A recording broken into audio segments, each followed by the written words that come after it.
Добрый день, меня зовут Паша. Сегодня я хотел бы рассмотреть одну из распространенных причин выхода из строя непосредственно ограничителя двери автомобиля Sportage QL. И в чем эта проблема вообще заключается?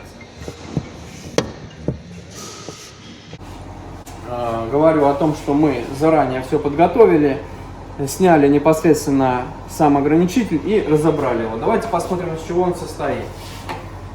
Ограничитель состоит, сам корпус ограничителя, шток ограничителя с крышкой, механизм, который устанавливается как опора, получается, и ролик, по которой ездит сам шток, и пружина, которая прижимает данный ролик. Значит, смотрите, чтобы было понимание, одну часть мы очистили полностью, чтобы увидеть непосредственно данный дефект, недостаток. А вторую часть мы не стали чистить, чтобы показать, к чему приводит попадание грязи, воды в сам этот механизм. То есть коррозия, грязь, что мешает вращаться данному ролику в принципе. Как это вообще все устроено?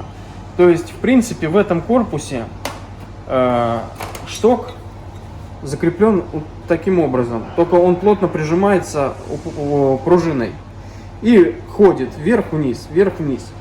И когда он, допустим, дверь открывается или закрывается, когда перекат проходит на сторону, где есть износ, происходит характерный щелчок. Поэтому и люди обращают на это очень большое внимание.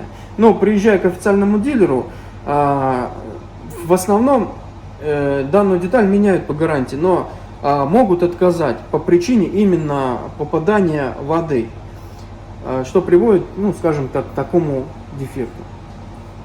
Подведем итог. Для того, чтобы не возникало данной неисправности, необходимо бережно заботиться о своем автомобиле, а это вовремя его мыть и ухаживать за ним. Так что для того, чтобы не было никаких разногласий, замените его в рамках коммерции. Данная деталь стоит недорого, и ремонт по замене занимает короткое количество времени.